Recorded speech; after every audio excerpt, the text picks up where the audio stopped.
Sekilas mengenai kompleks industri militer Amerika Serikat. Nama saya Ricky Suwarno, berdiri di atas pundak dua superpower Amerika Serikat China melihat masa depan Indonesia. Pengaruh kompleks industri militer dalam semua aspek masyarakat Amerika jauh di luar imajinasi Anda. Amerika Serikat dulu memiliki pepatah yang disebut 5 pilar, yaitu pilar militer Amerika Serikat dan perusahaan industri militer seperti Lockheed Martin, Boeing, Northrop Grumman, Raytheon, dan General Dynamics. Yang ketiga adalah pemerintah dan Kongres di bawah pengaruh kelompok lobi militer yang kuat. Keempat adalah lembaga think tank. Dan yang kelima adalah media mainstream yang menganjurkan perang. Semua pilar ini terkait erat satu sama lain, mendorong Amerika Serikat untuk terus menyalakan api peperangan di dunia. Pemeliharaan kompleks industri militer Amerika Serikat tidak terlepas dari transfer kepentingan dan aliran personel di antara kekuatan-kekuatan besar ini. Banyak anggota Kongres langsung memegang aset besar di perusahaan industri militer, dan kompleks industri militer juga terkait dengan kehidupan politik mereka, karena perusahaan industri militer tersebar luas di berbagai negara bagian Amerika Serikat, sehingga anggota Kongres ini juga akan mendukung industri militer.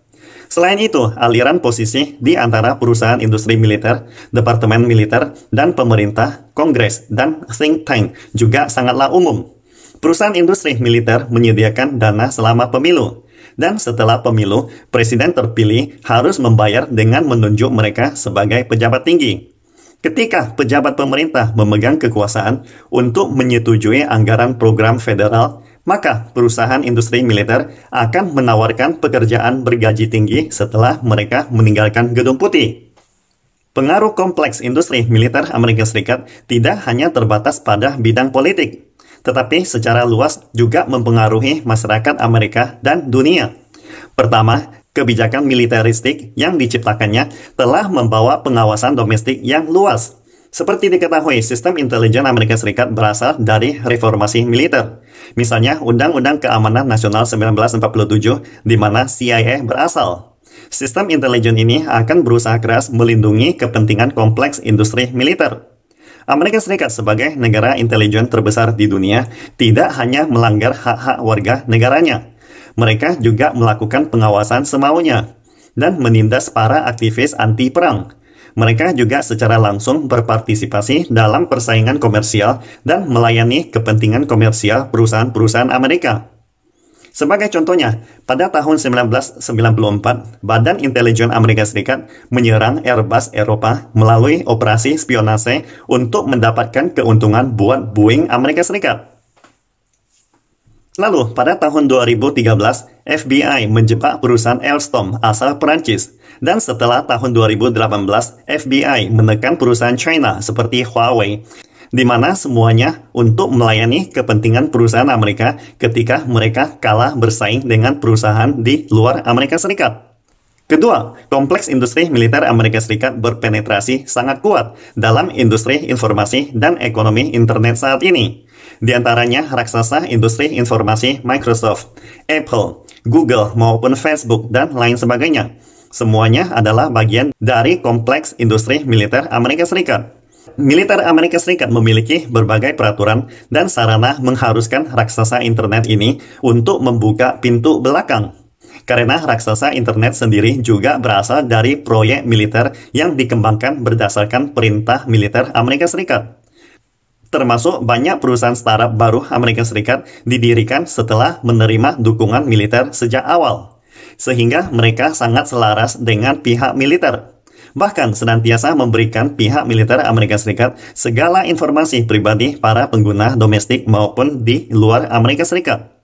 Paman Sam yang mengklaim dengan kebebasan berbicara, tetapi mengapa orang seperti Edward Snowden dan Julian Assange harus disingkirkan? Jawabannya pasti sudah dapat ditebak. Selain itu, badan intelijen dan banyak perusahaan Amerika Serikat tidak terpisah satu sama lain.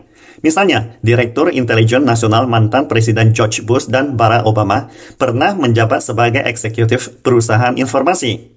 Jenis aktivitas informasi seperti pemantauan telepon semua warga Amerika maupun kepala pemimpin negara lain oleh badan intelijen, termasuk aktivitas komersial yang memberikan keuntungan besar bagi perusahaan telekomunikasi di Amerika. Apalagi, beberapa perusahaan teknologi baru saat ini seperti Rocket Falcon dan proyek Starlink yang diluncurkan oleh perusahaan teknologi eksplorasi luar angkasa Elon Musk. Semuanya terkait erat dengan kompleks industri militer Paman Sam. Di satu sisi, mereka mendapat manfaat transfer teknologi militer dan pada saat yang sama, semua hasil kegiatan inovatif mereka juga diharuskan melayani segala kebutuhan militer Amerika Serikat setiap saat. Selain itu, kelompok-kelompok seperti medis dan farmasi juga tidak dapat dipisahkan dari militer Amerika Serikat.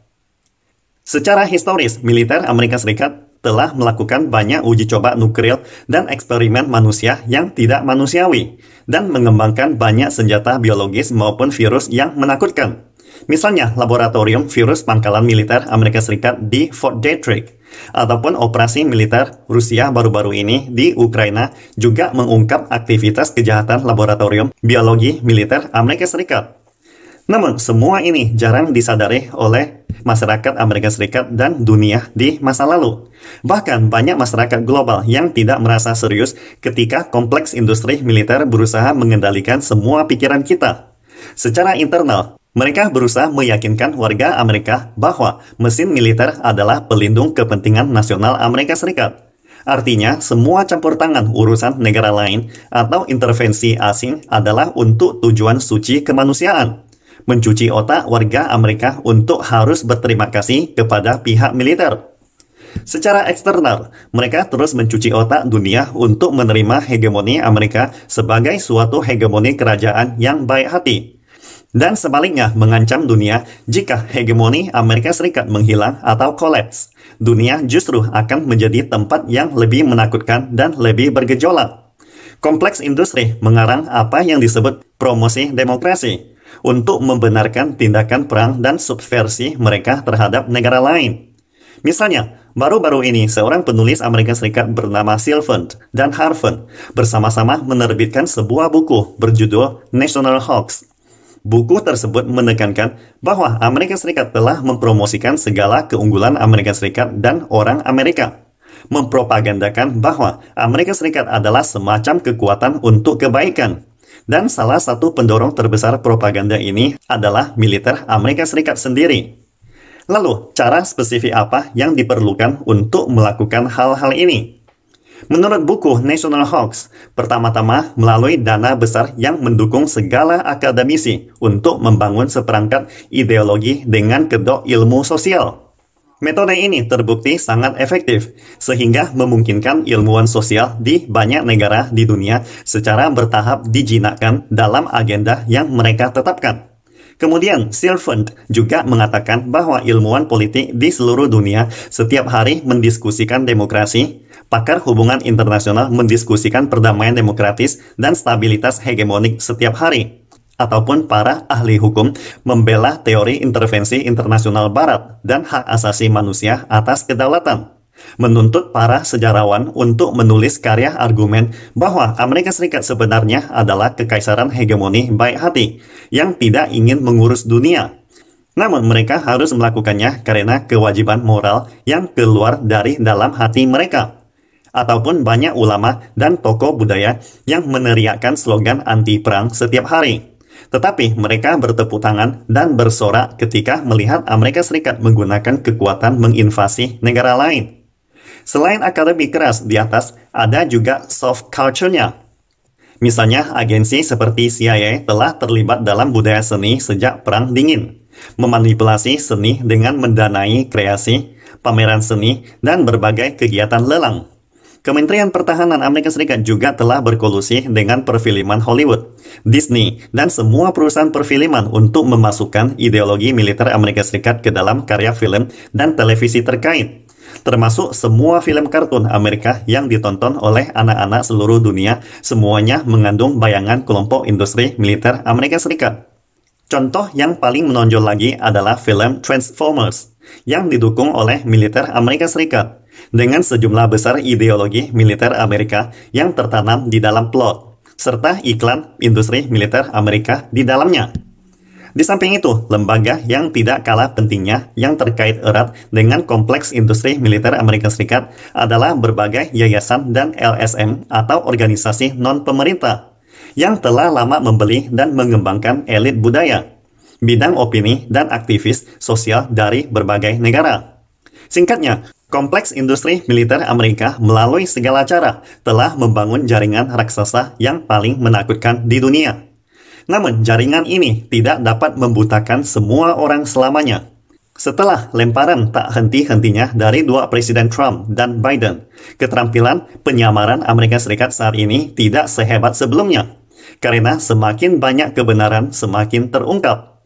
Misalnya, buku National Hoax mengutip seorang veteran Perang Irak, Vincent Emanuel, mengatakan bahwa Hari Veteran, hari libur di Amerika Serikat, sebagai salah satu liburan masyarakat Amerika yang paling konyol dan kosong. Kecuali Anda memiliki saham Lockheed Martin atau Goldman Sachs. Bila tidak, Anda tidak memiliki alasan untuk berterima kasih atas segala layanan kami. Loh, kok bisa begitu? Karena mereka menghancurkan Irak, mereka membantai banyak orang yang tidak bersalah, menyiksa tahanan, dan mereka melakukan semua ini untuk kepentingan geopolitik dan perusahaan Amerika Serikat, kata Silverman dalam buku National Hoax. Pastikan Anda subscribe dan follow akun ini supaya senantiasa mendapatkan info terbaru tentang teknologi terkini AI berkaitan. Salam Indonesia Maju!